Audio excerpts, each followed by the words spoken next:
Our next speaker is Miss Christy Rutherford. She served in the Coast Guard for over 16 years, a globally recognized leader who teaches leadership mastery to women and minorities, a Harvard Business School alumni, holds executive leadership coaching certification for Georgetown University, and featured in Forbes magazine twice. Please give me an applause for Christy Rutherford. Thank you. Good morning. Is my microphone on? Can y'all hear me? Awesome. I hope y'all are ready to laugh because I am a comedian, although I was a Coast Guard officer. So I want to give thanks to everyone who invited me here. And I have a list of names that I want to read off. So y'all be patient with me because typically what happens in event planning, it's funny because I have this long list and I'm like, man, when I planned events, it was me and 3 people. So Chief Warrant Officer Achin, is he here? Did Achin show up or is he at work? So it's funny because I left the Coast Guard in 2012, and when Lieutenant Ramirez called me in April, so they've been planning for a long time, and September finally showed up, I said, how did you get my name? And she said, Chief Warrant Officer Achin said that you were the best officer that he worked for. So if he works for anyone in here, I'm sorry. But, and that was in 2010, and so he recommended my name, so that's how I'm here, so I appreciate him for that. I think he said best officer, at least I promoted myself to that. But Lieutenant Ramirez, I want to thank for all of her hard work and contributions. Is she here? Is she sitting in the back? There she is. Is she hiding? Is she? Oh, you're standing. Okay, great. I do have my glasses on. DC2 Jacobs, Chief Warrant Officer Murphy, Chief Warrant Officer Favre. Okay. Lieutenant Commander Olson, Lieutenant Commander Duffy, Miss Nikki Casey, Commander Denny, Chief Johnson, MK2 Green, MST1 Keith, HS1 Cahill, MST Knuckle, Cuckle. Did I get that right? Are they in here? Cuckle? Okay. Lieutenant Eschler, IT2 Crow, Seaman Rudolph, MST Carr, MST3 Loomis, Lieutenant Lopez, Lieutenant Begay, and PA2 Higdon. And then also the folks that Daimler, thank you, Charmaine and Angie. So I wanted to read that list because typically when an event happens, you don't know the whole team that goes into the logistics of it. So I just want to give everybody a round of applause. So if y'all can clap for them, that'd be awesome.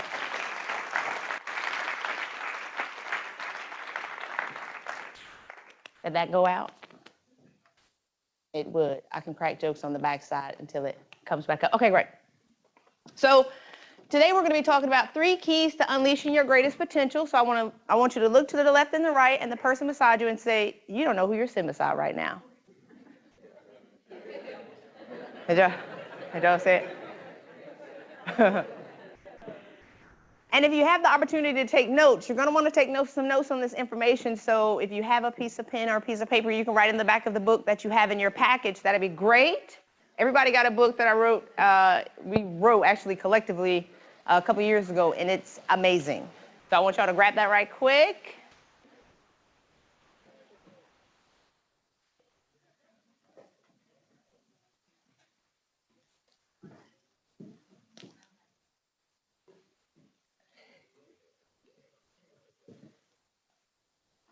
And I want you to give yourselves a round of applause for showing up for some personal development because I promise you I would have been at my desk trying to finish out everything. What I've learned about work is it never ends. I left and it was 6 months later. I'm still doing OERs. It's crazy. I just want to let you know, it never you'll never finish the work. So please take time to get a life. It never, ever, ever ends. So how many people in the room desire a clear vision of your future? Awesome. Okay. What about inner peace? Nobody? Okay. You can raise your pinky toe. You can do your eyebrow if your boss is sitting beside you. How many people wish they had more than 24 hours in a day? Okay, great. So these are some of the things that we'll be talking about today and unleashing your greatest potential because you're not done. So a quick snapshot. I served on the Gallatin in 1998. We were the test bed for Hitron. Do they still call it Hitron? Okay, great. So we were the test bed for Hitron. They couldn't get enough. We worked endlessly. I was delirious, but it was amazing. So we ended up catching, in 5 months, 4 sets of Bahamians with 2 tons of cocaine and 1 set of Colombians with 2 tons of, I'm sorry, the Bahamians had the marijuana, and then 1 set of Colombians with 2 tons of cocaine. So that's 2 tons of cocaine. Then I actually went to Coast Guard, I went to Hurricane Katrina 2 days after Katrina So it's interesting because I never really present to Coast Guard people, so I appreciate being here. Y'all gonna know what I'm saying, so I don't have to go into the complete detail. But Katrina was 14 days, 20-hour days. I was delirious when the team came and got me.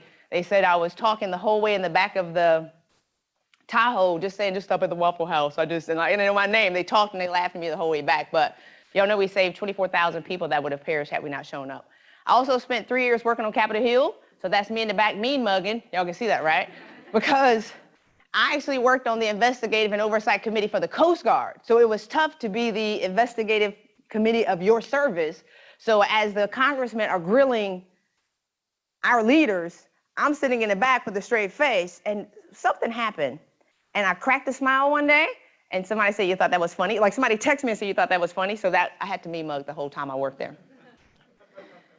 And apparently I'm a super nerd, and what people don't know is I had to actually get a waiver to get in the Coast Guard because I used to watch Jerry Springer when I was in college. How many people remember Jerry Springer in the 90s? They used to fight for real, right? Now it's a little whack, but I had a 2.498 and I needed a 2.5, but I just needed time to grow into my nerdiness. So I actually went to culinary school, Georgetown, got my MBA, and I went to Harvard Business School in 2016. So as I experienced my career, do we have any entire team of workaholics in the room? They didn't read my whole bio. We would have been here all day. I don't have any workaholics in the room. Y'all you don't consider it being a workaholic? Oh, hey, Kristen, my protege is in the room. I'll give you a round of applause. Thanks for showing. Okay, we'll keep going. But I had everything. I was a lieutenant commander at the time, and she knows, workaholic, showing up, doing all these things, getting the results, but I never took time to actually take care of myself. I didn't maintain my stress levels. How many people are stressed out in the room? You don't have to, okay, great. So that's what we're gonna talk about today. And at the end of the day, I burned out. And I really wanted a different life. So I resigned. And then for the next 5 years, I had to figure out who I was. And so I want to tell you everything, but I can't because I only have an hour. Do I have a clock? Because I will ramble. Okay, tell me when I have 15 minutes because I want to open up the questions. Okay. But for the next 5 years, when we transition, the challenge is our identity is rooted in the uniform. And there are so many challenges when we transition that people don't talk about. They say, hey, you're just going to go to TAPS, and TAPS is going to give you 100% of what you need. That's not true. TAPS gives you 10% of what you need. So just everybody mark that on your calendar. They want to highlight what your gap is. So there's a disconnect immediately on, we think it's 100%. The TAPS instructors think it's 10%. So there's a 90% gap in what we're missing. And so I had to figure out who I was outside of the uniform. So I went to a lot of camps. I ate a lot of donuts, right? A lot. Krispy Kreme is delicious.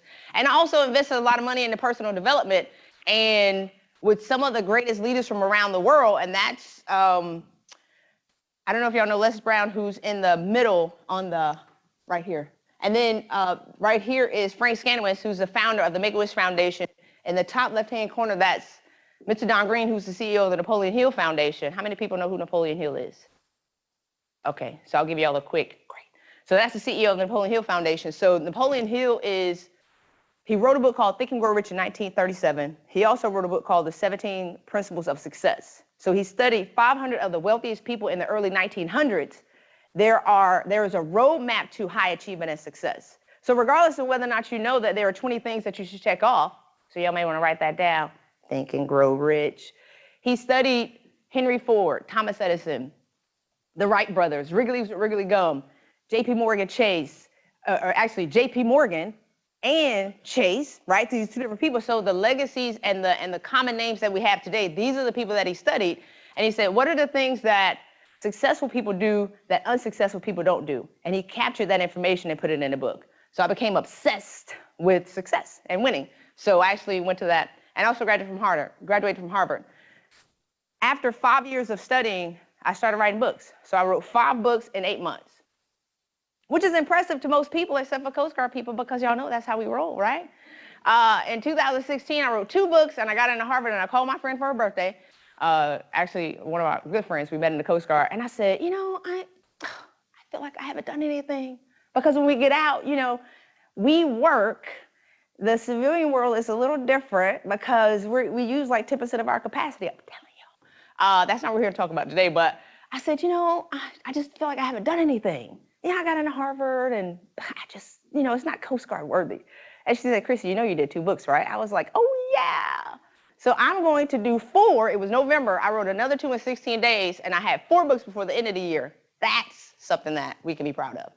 So some of the things that happened after I burned down and got it back together, and I don't recommend that for anybody. I de-aged 10 years, right? I lost 4 dress sizes. I used to be a 12 tight. Y'all know what a 12 tight is for women in the room? That's when you refuse to buy the next size up. You're like, I'm wear these pants, they're tight. But I used to pay somebody to do my hair like this on the 35-year-old, and I had stress-induced arthritis. Like, there was so much that was going on of me not being able to manage myself in a very, very high up-tempo environment. And a lot of times people carry that on into their next life. My goal is to come here and share some insight with you so you don't share the same fate. And I actually became the 13th African-American woman to make commander in the Coast Guard's 225-year history. So I was a workaholic, but I was also a leader. Thank you. I mentored 70 people outside of the office. I had 160 people that worked for me in an environment where the port was at 10% compliance. You remember that? I'm glad I have somebody in my corner over here. The port was at 10% compliance. The Coast Guard had not done a great job at facilities for 10 years. We had the largest contingent of small boats, so we had 16 small boats, so 160 people, 70 mentees, trying to get it in, fighting people all the time to try to get, what we're doing, and I burned out. And that's okay, because it was my time to leave, because I think when you think about destiny, and what I was telling some of the people last night at the table was, I really wanted a different life. Like, I wanted this life. And so sometimes you have to give up where you think you're good for a good life, for a great life, if you choose, but that's my story. So I want to talk about shifting from success and into significance. And there is a difference. How many people feel like they're successful in the room? How many people know that there's more to be done, right? So what I talk to a lot of leaders around the world is, once you have the money and the success and the promotion and the cars and the picket fence and all these things that society told you that you should check the boxes off to become successful, now it's time to go this way. So if you have influence with the small, you can be trusted here. So can I be trusted to lead my personnel? Can I be trusted to lead 160 people, 250 people, and now it's millions of people? So I want to talk about shifting from success into significance. So which one of you? Do you go home and veg out on the couch with wine? I see some people smiling in the back. Okay, great. After work, that's success. Significance is when you personally develop yourself and you read the books and you go to the events and you learn the information so you don't burn out. You don't have smoke coming out of your heads. I know it's a Coast Guard status. You go home and you're like, smoke is coming out of my forehead right now. Success is when you think you know it all. We know a lot. But significance is understanding that there's so much to be learned in this world that's going to make you better, and it's going to make you have the capacity to cross industries and cross people around the world and be influential. And that's if you choose. So success is having knives in your back from criticism. How many people have people who talk about them? Knives in the back. People only talk about people who are doing something. Significance is when you rise above the criticism with unshakable self-confidence. And then success is when you complain about your problems during your commute. On the way to work, on the way from work.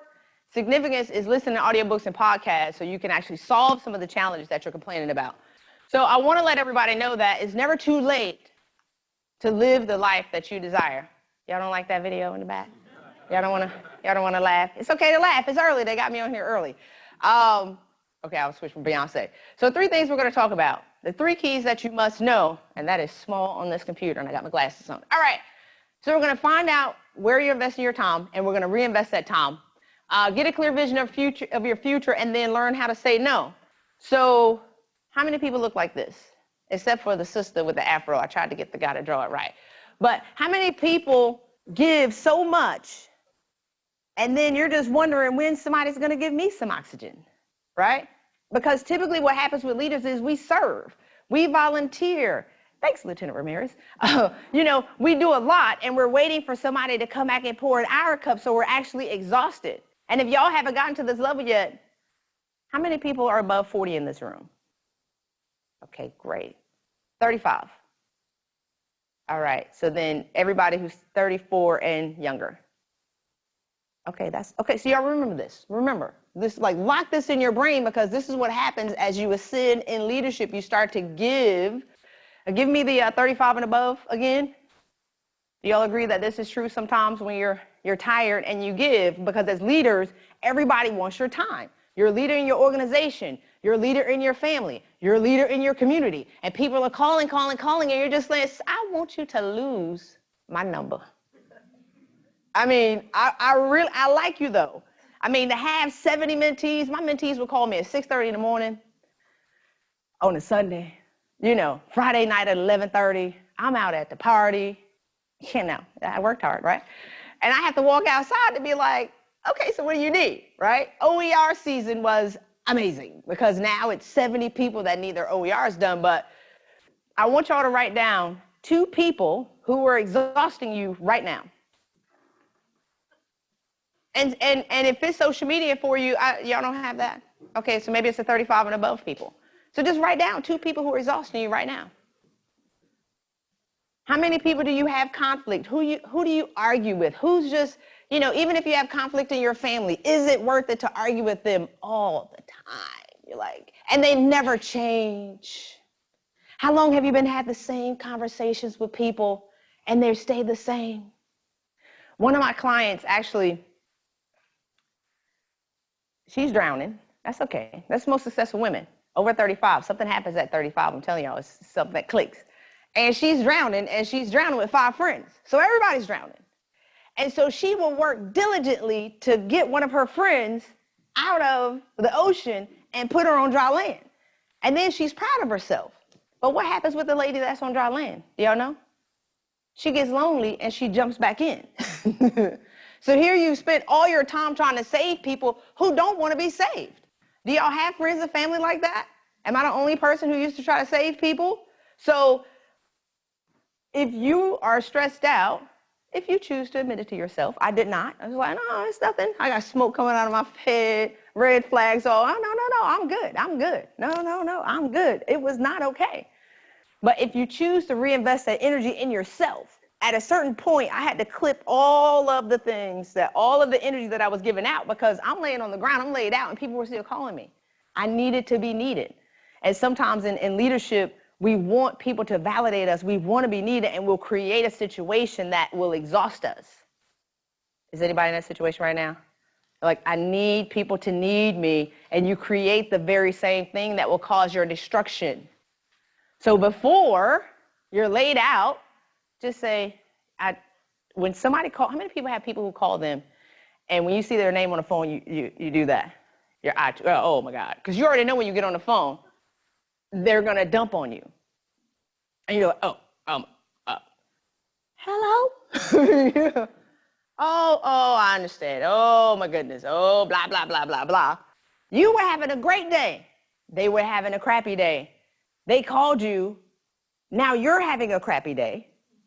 And then they're awesome because they just dump their energy on you. The worst thing to do in your office is to have a couch or a chair. How many people have chairs in their offices?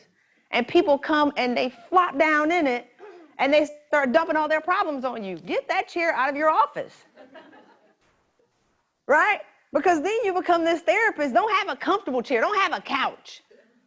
I had the worst chairs in my office, right? I was like, I don't know. I don't want y'all to be relaxed in here. And so obviously it was a captain who gave this time management training. So I would give people 5 minutes.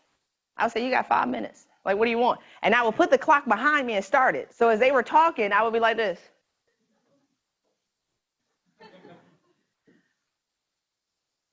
All right, it's time for you to go, right? I would get up and escort them out. Like some people who can't get up, I would be like, okay, it's all right. You can just come on and you can just, right? And one of the things that I did with my people, one of my chiefs, they would meet me at the top. We had go up the stairs in our office. Chief would be standing at the top of the stairs at 7 o'clock in the morning waiting for me to like open the door. And I used to be like, come on, man, it's 7 o'clock in the morning. He would just be standing there like this. So you walking into where I'm having a great morning and you're met with negativity. And what I did was I said, you know what, don't bring me any negative information until 10 o'clock. I don't want to hear it. Because it's always, it never, ever, ever, ever ends, right? So this is the small fire today. There's going to be one at 10. There's going to be one at 1. It's going to get bigger at 11 o'clock at night when the Senate calls you and says, what are you doing? It's going to be the next day. So I said, you know what? Don't bring me any negative. I can't until 10 o'clock in the morning. Y'all can institute that if y'all want to. But what that had was it allowed him to figure it out himself, right? It allowed him to say, you know what, that's not a big deal, because by the time 10 o'clock came, they're like, it's not a big deal anymore. But if you're always available for the small fires, it can burn you out. How many people have friends that exhaust them? How many people watch social media? A lot of military people aren't. How many people are on social media? I got my young people in the room, right? You're watching people in their lives, and they're tossing money, and they're driving Lamborghinis. Y'all know they're really driving Chevrolets. You just can't see that window. You're comparing your life to other people, saying, hey, I wish I was this. And some of these people are the most miserable people in the world.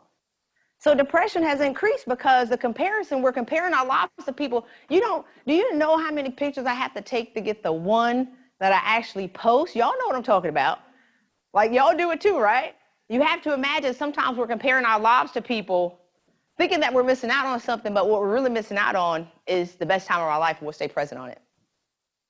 So volunteering, sometimes we can volunteer too much. Sometimes we can give too much. Social media, this is where you can be reinvesting your time and spending your energy. So right quick, I want y'all to write down one thing. And if you're on Facebook for longer than an hour a day, how many, do y'all know they have the app where it tracks how long you're on social media? You can be on social media and boom, you look up, it's like 10 o'clock at night. And you're like, oh, I have to go to sleep. So can you take that time to say, you know what? I need to study and become better.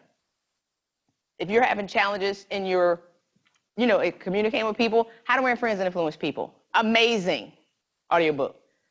If you're having troubles in your marriages or in relationships, which, this is what the world is built on, right? Challenges in marriages and relationships. There is a book called Getting the Love That You Want by Harvard Hendricks. It's amazing. If you're having challenges with your friends, find some new friends. So this is actually one of my clients. Does she look like the same person? This is after 3 months of just saying no and just choosing to be happy. Because what happens is, what we want, we think that if everybody else outside of us would change, we could finally be happy. If so-and-so finally gets it together, then I can have peace. The goal is have peace first, and then magically the people around you will get it together.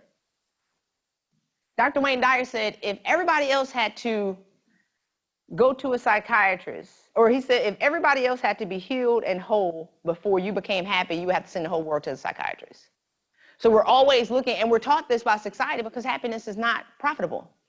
It's always fun to say, you need this car. When Lexus comes out with their end of the season, y'all ever watch those Lexus commercials? Around Christmas time, everybody has a Lexus with the big bow on it. If you get this Lexus, you'll be happy. If you get this big house, you'll be happy. If you get this watch, you'll be happy. Happiness is not being actually happy with who you are, with what you have right now, and everything that you came to this world with is not profitable. So we're always looking outside of ourselves saying, only if they, only if I had. It's like, just be happy with who you are right now. So James Allen said, ooh, that's small. Our life is what our thoughts make of it, and a man will find that as he alters his thoughts towards things and other people will alter towards him. So if someone who gets on your nerves, am I the only person? I'm working on my patience, y'all, by the way. I'm telling y'all, I'm always trying to work on that. We always think that if somebody else will change. But if you actually change the way you see them and offer empathy, say, I wonder why they act like that. Or even the guy yesterday on the plane who I offered to buy him a drink, right? I was like, can I buy you a drink? What is going on with you? This man it was a 4-hour flight, and I'm passing out because I'm sleepy, and he was beating on the armrest, right? And I woke up like this. Like, what is wrong with you? And then he's, his leg, and I said, are you okay? Typically I don't do that, but we need to say something. We need an intervention on this plane because it's a 4-hour flight. It's 3 hours. I was counting on that sleep, y'all. I needed it. And I was like this, are you okay? He's like, well, I don't want to be on this plane. Sir, you can't help that. We're trapped, And he would not stop And I'm a little impatient. People think, I thought I had patience. I spend a lot of time alone. It's only when I get around other people do I discover I'm not as patient as I thought I was. And so he would not stop it. I'm trying to go back to sleep. And I said, can I buy you a drink? It's 10 o'clock in the morning, but seriously, you need something. And he's like, no, I'm okay. I'm like, this is not okay. And as I'm sitting there, and I said, I had to turn on the Avengers. I've watched the Avengers 100 times. Avengers is the movie that you can just check out. I love it. It's amazing. It's on Southwest. It's free. It's awesome. And I was sitting there, and I said, you know what, Chrissy, don't want to slap him because I can't, because TSA will come drag me off. So he'll tase me. I said, can you have compassion for him? You know, can you open your heart and say he's just going through something right now? Now, it was tough, but I had to alter my thoughts, right, within how I was feeling about this man acting worse than a 3-year-old in the moment, and just say, he's going through something. It's going to be okay, as I wrote my coin. So let's talk about getting clarity on why you're going in circles and feel like you want to go to a therapist, but you don't want to. So this is my pinball machine that I had done. And how many people are accused of being overreactive? Right? So you're overreacting. Why are you being so angry? Why? And you don't even hear that because you're kind of like black out on people. So typically what happens is when somebody says something or do something that you don't like, or there's a fire all day, every day at work, and then you react to it. Is it about that situation? If somebody says something to make you angry and you go, right? Do y'all do that? Y'all still do that? Did that pass when I left the Coast Guard, or is that still, I see y'all laughing in the back, just black out, and you're like on the forehead of the person and you're going nuts on them.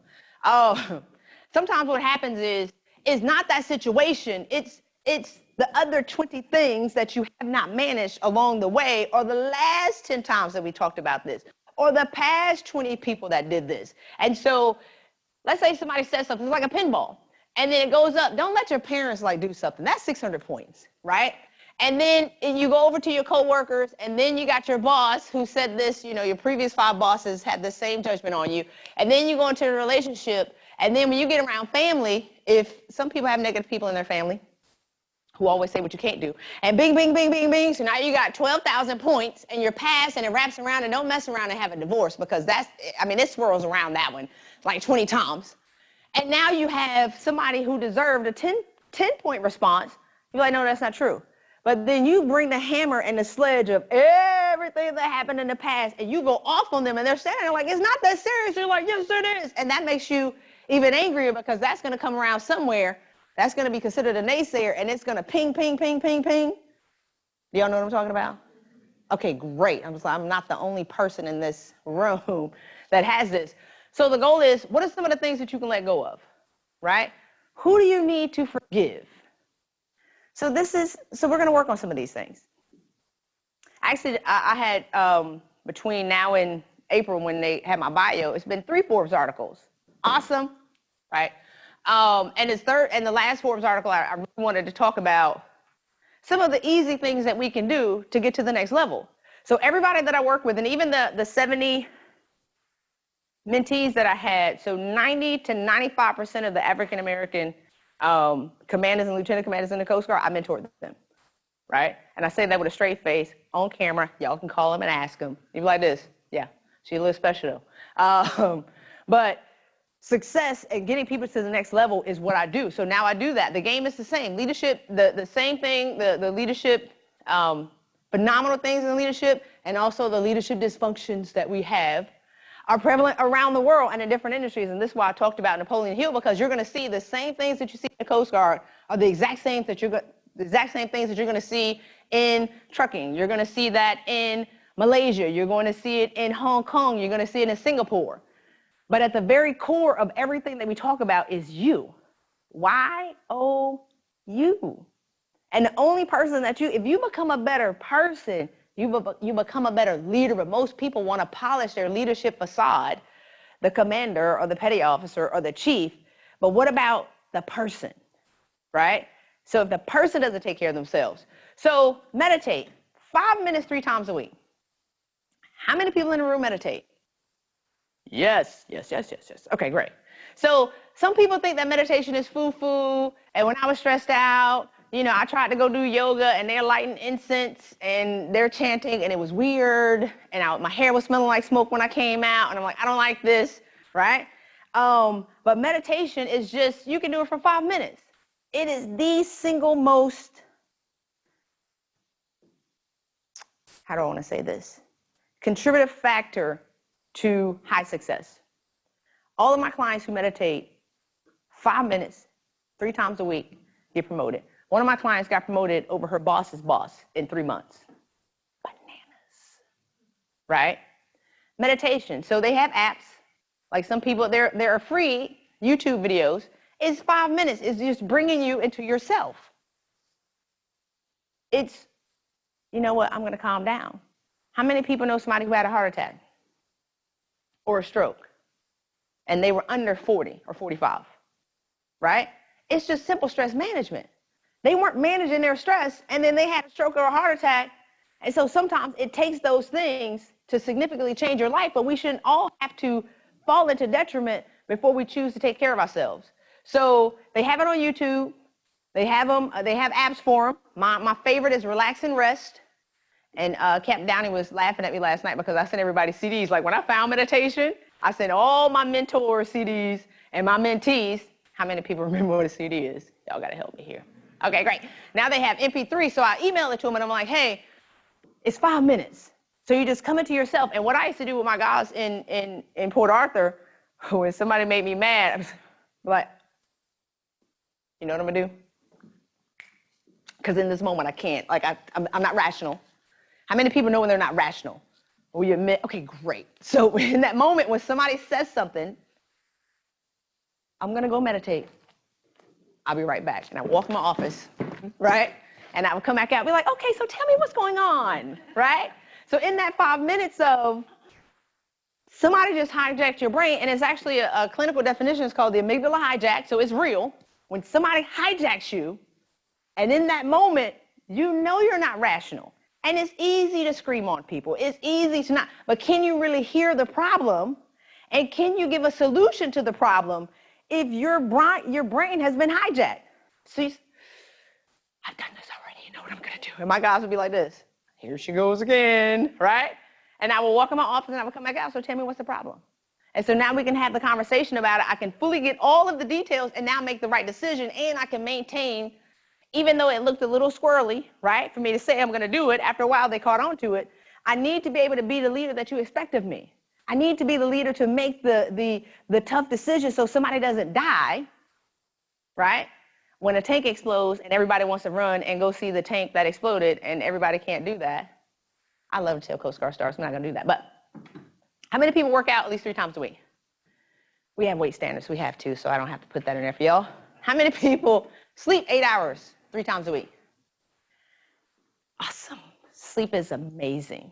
Sleep will allow you to open up some brain capacity so you can actually take the harder, what did it call the test again that y'all have to get to be promoted? The service WOD, right? Actually, he's a CW of Ford now, but when he was a first, William Owen, I had him take a week off to study for the service WOD, to get sleep and to study, and he ended up scoring like 25 points above everybody else. So when the cut came, he was like number 1. So if you choose, this is what we don't do, right? Whenever you're getting ready to study for the service WOD or study for your qualifications, get some sleep for 4 days. Just 4 days. And it allows you to release the information that you have in your head. Write your goals down. How do you know where you're going if you don't set the destination? How many people write their goals down? So what goals do you have? Do you have the goals that you can achieve, or will you shoot for the sky and say, hey, I want to write 6 books in a year? Write your goals down, because when you write them down, they actually become magic. And then don't eat at your desk 2 times a week. How many people eat at their desk every day? Right? Women are notorious for this. How many of the men go out? You still eat at your desk? Oh, okay. How many of the men go out to eat lunch every day? Or, okay, great. Right? So this is what I know for sure. Women around the world. High achieving women around the world. Work never ends. That's first of all. Ever, ever, ever. So we try to work through our lunch to catch up, and you never catch up. But we're doing it at the expense of building relationships. People promote who they know, like, and trust. They don't know you if you're eating at your desk every day. Because my friends would go out and they would eat lunch, and I was always at my desk. So, and my bosses would go out. Sometimes I don't want to be around them. Sometimes I do. Actually, me and Zach Pickett would go out all the time. But people promote who they know, like, and trust. People have that, you know, you think about awards or you think about the evaluations that you want. Build relationships with the people who are doing your OERs and your marks. Allow them to know you, because there's something, you know, magical or sparkly. I know y'all don't believe in that. But there's something about having the relationship with the other person that they'll be like, I like them. And y'all know everything is subjective, right? It's whether or not, am I going to give you a 7 or am I going to give you a 5? How do I really see you? Do I really know you as your whole self, or do I just know you as your work self? It all matters. And if you want that, are you willing to do that and build those relationships? Y'all have any questions while I'm here? Okay, great. Okay. All right, so let's talk about saying no. How many people need to say no? A little bit more. Okay. We have 1,440 minutes every single day. Either your time is spent or it's invested. So if you got $1,440, how many people saw Brewster's Millions? I'm a little more mature on the stage. Awesome. I say this in a room full of young people. They're like, what? I'm like, have you ever seen Twister, though? It's the greatest movie of all time with Helen Hunt. Y'all are killing me in this room. But Brewster's Millions, he had to basically, it was Richard Pryor. This movie came out like in the 80s. And he had to spend $1 million a day for 30 days in order to now inherit, I think, $300 or $30 million or something like that. So if you got $1,440 every single day for 5 years, would you spend that money and make it rain? Or would you actually invest that money and have it grow for you? So you have 1,440 minutes every single day. When somebody say, hey, you got a minute? You'd be like, that's my dollar. What do you want? Right? If you allow somebody to dump on you for 30 minutes, you just blew $30. How are you going to invest your time? Because you can be studying for your service while then. You can be studying for your quals then. And you just spend an hour, $60, and you're not going to get a return on your investment. You know what? I need my 60 minutes because I'm studying. It's okay. Either you're going to like me or you're not. People who are in your corner will understand that you need to study. And they're like, what about me? Okay, great. Well, what about me? What about me? You're like, no. I need to study because I need to become better.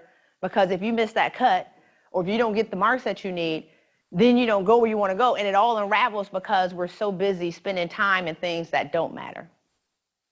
So people say, Chris, let's go to lunch. I'm like, for what? Guys be like, can I get your number? For what? I mean, you miss everything. Y'all don't like that? Everything. It matters. Like, why are we going to lunch? Well, I just want to get to know you. For what?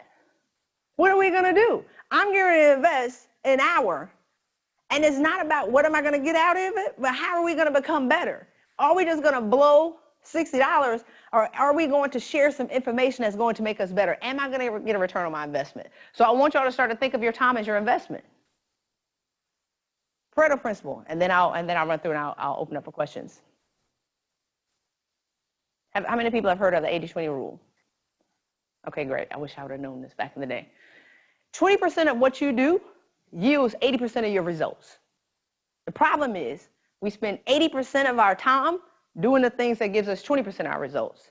We wear 20% of our clothes 80% of the time. We eat 20% of the same food 80% of the time. We talk to the same 20% of the people 80% of the time. Does that make sense? So what are you doing? Every time I would go to an office, I was trying to figure out what are the things that we're doing that's going to give us the largest output. What do we need to streamline, and what do we need to change, and what processes are people complaining about? I'm like, hey, you can fix it, you know. Don't allow me to be a leader and say, hey, this is wrong or this is stupid. No. Don't talk about me when I turn my back. I heard you. What do we need to do to make this better? How can we all work more efficiently? And you know, there is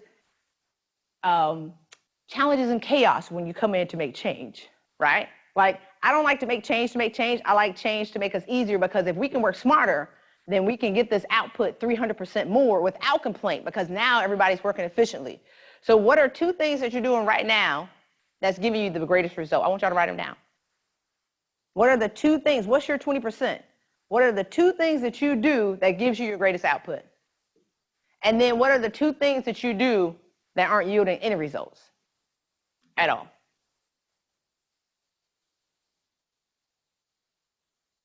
"30 seconds to think about it." I really want y'all to think about it.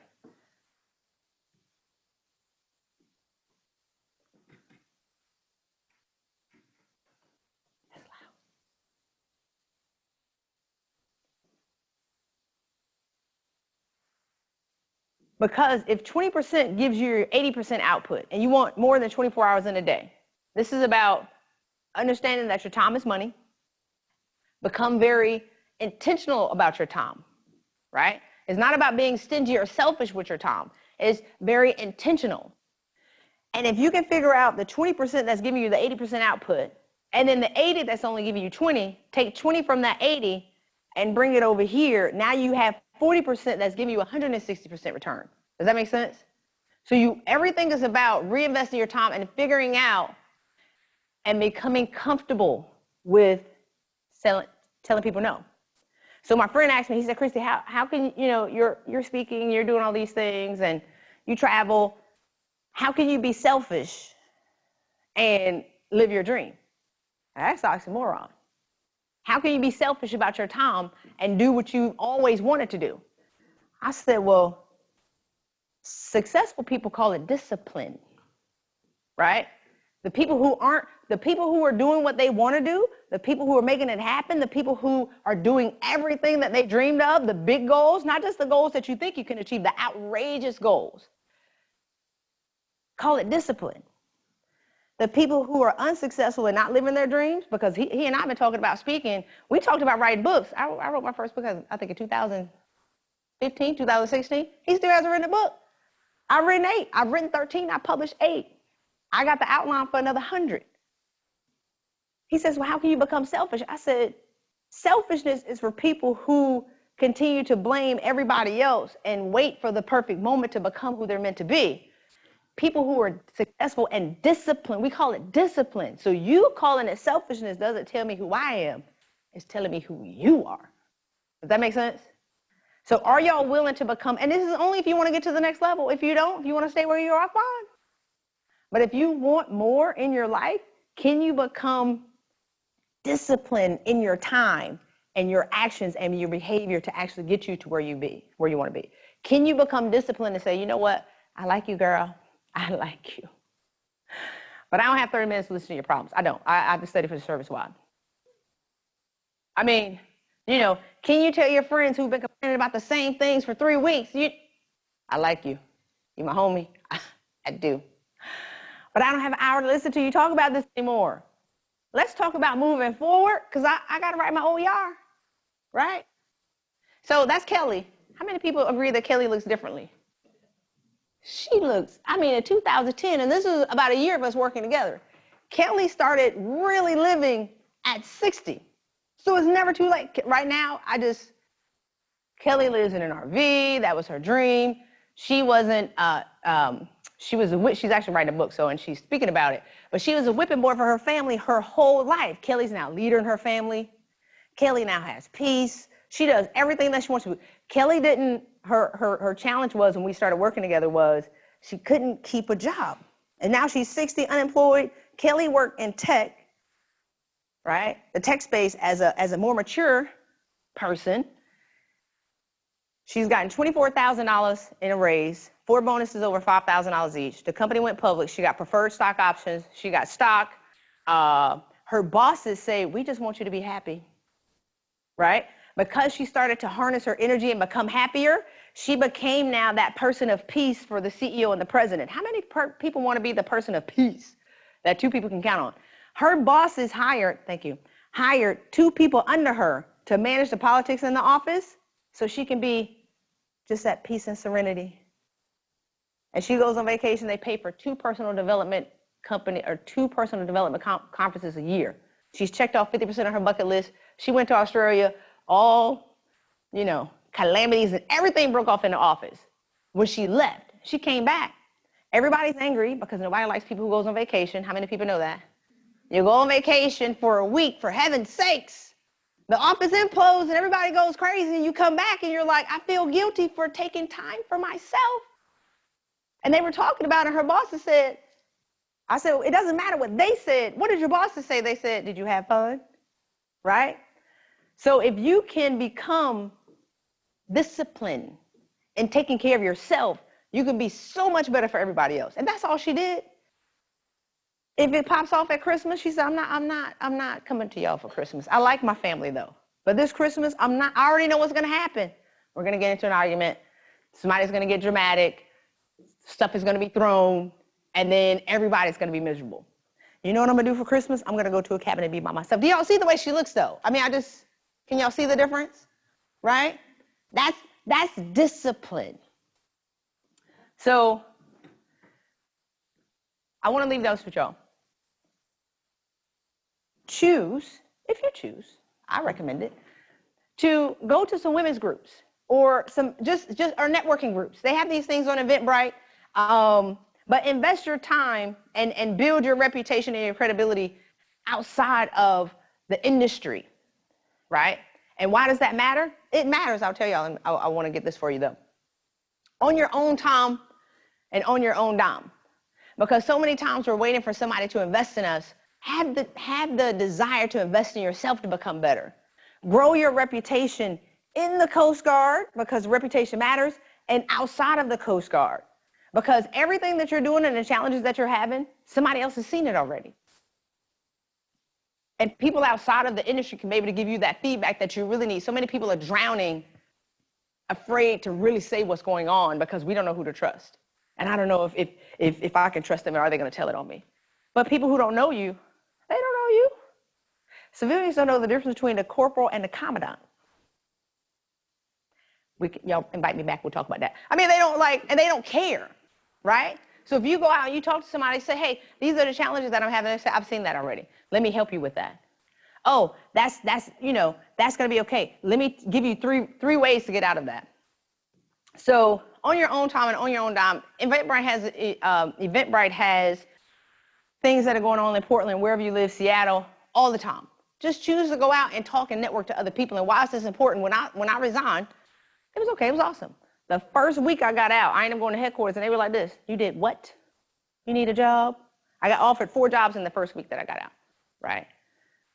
The first 2 months, I got offered 10 jobs. These are all 6-figure jobs, right? Within 3 years, I was offered 36 jobs. I never wanted to. I like y'all though. I never wanted to work for anybody again. I mean, when you're free, you're like, I'm good. So building reputation because you're going to need that. Everybody's going to transition at some point. And if nobody knows you, if they don't understand your contributions, people hire who they know, like, and trust. If you're able to build your reputation outside of the industry when you leave, they'll be like, do you need a job? Yes. Thanks, Taps, but I don't need you because I built relationships. I never applied for a job. People didn't even know my background. I was standing at the bar, and I'm going to stop talking. This is my last thing. In Crystal City at the, whatever it is, the Ritz-Carlton. And I'm talking to this guy, and he was like, he has 3 companies. Thank you. And he said something about Admiral Lloyd. I said, I love Admiral Lloyd. And then he said, oh, Admiral Kramick, da, da, da, da. I said, I love Admiral Kramick. I went to a training with him. And he just kept looking at me. And he said something about Admiral Pat. I said, I love Admiral. So we're talking about, so he's seen no paperwork on me, nothing. He said, you know what? Call me. Gave me his card. He said, I have a perfect position for you. I want to create a position for you to work in the international division of my company. And I was like, a job? You mean go to work every day in traffic? Sit at my desk for 8 hours and eat, and then go back home in traffic? He said, yeah. I said, no, thanks. But still, so many people, when we transition, have challenges getting jobs, and there's fear.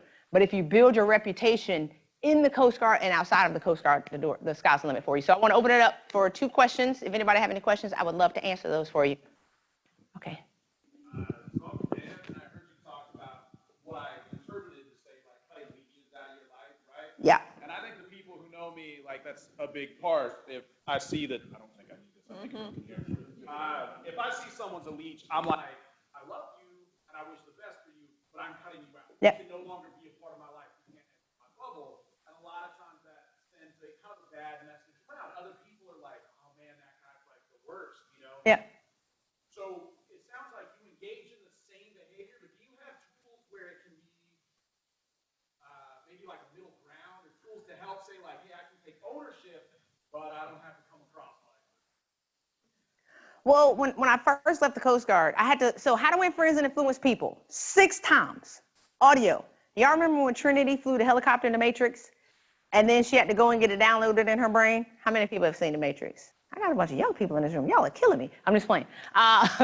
But it gives you the language that we don't have to be able to have the conversations, because we're learned to be very direct. You can't have any middle ground of what I just said, because somebody can get killed.